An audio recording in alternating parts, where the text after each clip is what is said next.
morning, guys. I'd say it's officially winter. Time to winterize everything. We have gotten some freezing temperatures. Look at my beautiful garden. Oh my gosh.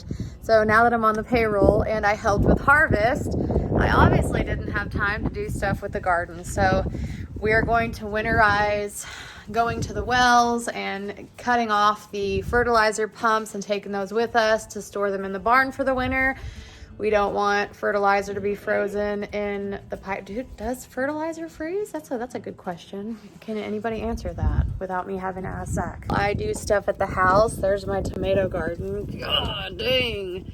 That looks awful. Yep, that's what happens when it freezes. So I am trying to get adjusted to life again.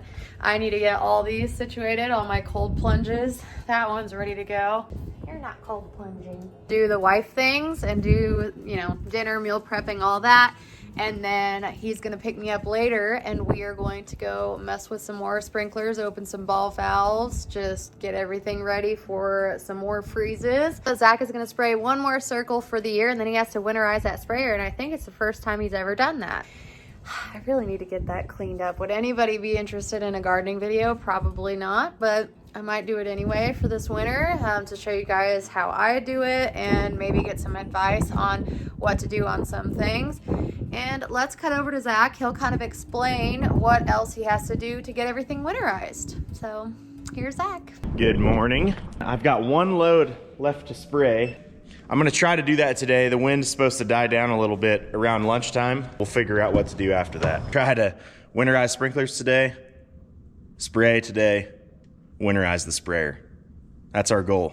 We're gonna see if we can get that done.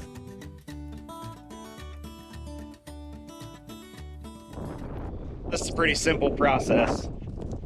Just got our fertilizer pump, got an inlet outlet line plugged into power. Take my knife and just cut off the line. Sometimes you gotta watch, sometimes they're still pressured up.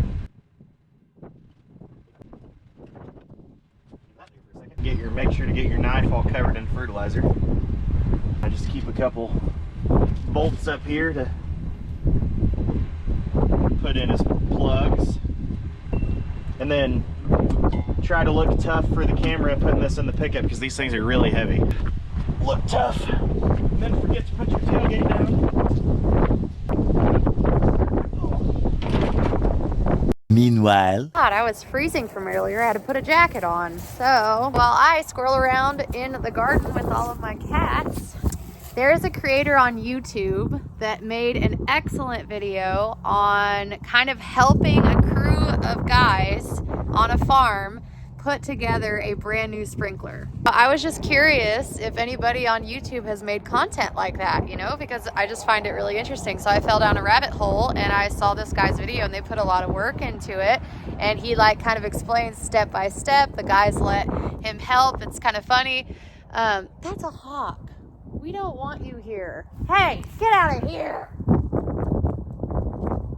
I have kittens, and that hawk would definitely snatch up one of my kittens. Anyway, ours isn't going to be as professionally filmed, obviously, because I'm yelling at hawks in my videos. But in the next vlog, we're going to show you how we kind of deconstructed a sprinkler that is going to be replaced on this farm for next season. And I'm really excited to show you guys that. Also, did you guys know that lavender kind of just stays green forever? Is it like a style of evergreen plant? I don't know. I wish I could smell this through the camera because it's really, really strong. That's enough of the squirreling. Let's cut back over to... This is so chaotic. Let's cut back over to Zach and he'll show you what he's on next because I don't know where he's at right now. Alrighty, made it down here. Everything looks good here. I already checked this coolant. It's good for the winter. It ought to be fine. We'll just go up here ahead of the check valve. Find a valve to open. So there's a check valve right in here that doesn't let the water backflow back down the well. So we'll just go to right here, see if we have water. Yes, we do.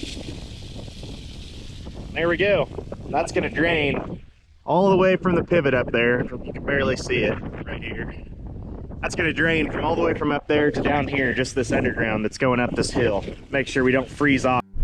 That's pretty exciting for us. This is actually getting a new pivot for next year, which is gonna be really nice. This one's getting a little bit tired. It's starting to spring a lot of leaks and getting pretty thin in spots. Well, big cold front's about to hit and it's about to be really cold every day, but as soon as we get a couple decent days, I'm gonna come up here. I gotta pull all the tires off of this because the tires here are only a year old, so they're pretty new.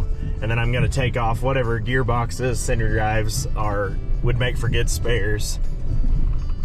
So that'll be interesting. We'll go see if we can't finish spraying for the year.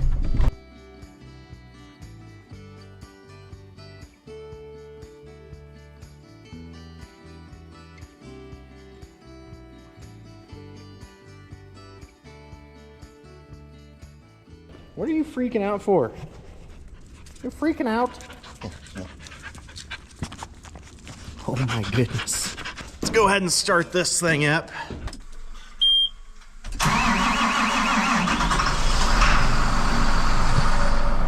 Cold start. I don't know if you guys have even seen our spray setup yet.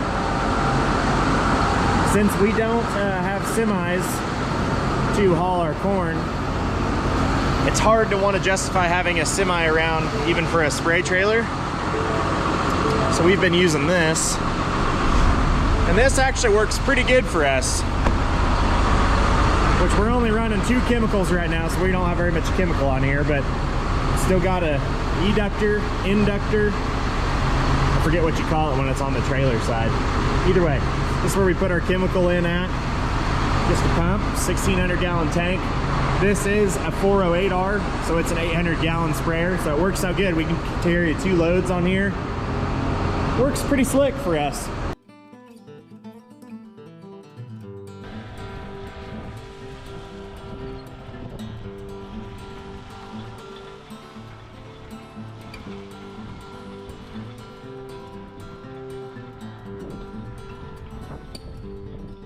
Well, he picked me up. Yep. Now we're cruising around and rushing to get everything checked before dark because it is going to get cold tonight. You know what that means? That means Coyotes. cold plunging. Oh. Well, both. All the C's. Coyote, cold plunging, and Cats. calling, and cats. But no, we have to check everything, and he's pretty frantic. He was just talking to himself for like a good 5 minutes straight. Yeah, Does this one have this? Does this one have that? Last year it like gradually got cold, so like we kind of had time to like prepare. This is like summer, This year was like, winter. yeah, we got done with harvest, we got done spraying, and it's just like boom, 20 degrees. It's ridiculous. And also I'm eyeballing spots to call for coyotes this weekend. Don't look at our spots. Yeah. Meet again. This is the one that really made my day last time so depending on where you're at in the field, you have to make sure you're the right height, and this is the one that got me covered in rust water. Jesus, God, that was gross. That didn't go as planned. Oh my God, that's so gross. I don't trust it. It needs to stay away from me. Ugh. See how it's all nice and clean? Because I cleaned it. So he's checking all these out, making sure they're good. It's just about dark. There's probably a bunch of coyotes just running right here and we don't even know it. This is like the perfect spot for everything. Don't look where we're at. Yeah. Don't look. Okay, off to the next one. And it's dark.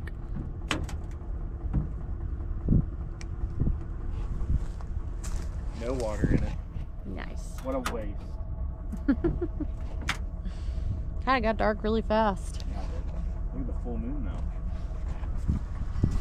Well, guys, another really busy day down. You know, someone told me that after harvest, it would calm down and get really slow. Cough, cough, Zach. No, I'm kidding. It's not like a stressful busy. It's just kind of a different kind of busy. Anyway, for all my non-farming friends, I hope you guys learned a little bit of something this video. Not really from me necessarily, but I'm excited to show you guys a little bit of deconstruction we did do on that one sprinkler. Oh my God, as I'm editing this video now, we hit 200,000 subscribers. I am in disbelief. I have some really cool videos for all of you new people here. Welcome to the mess. I say that every single time. I need to get back in the habit of pushing publish on my grief videos because I have a couple for you guys. Those never come without warning, by the way. I label them all for like a trigger warning just in case y'all don't want to see that. But grieving was one of the top reasons I started this channel, and it's a really good release for me. I am still in shock with the amount of support, all the kind words, all the positive comments in the comment section. Thank you guys again so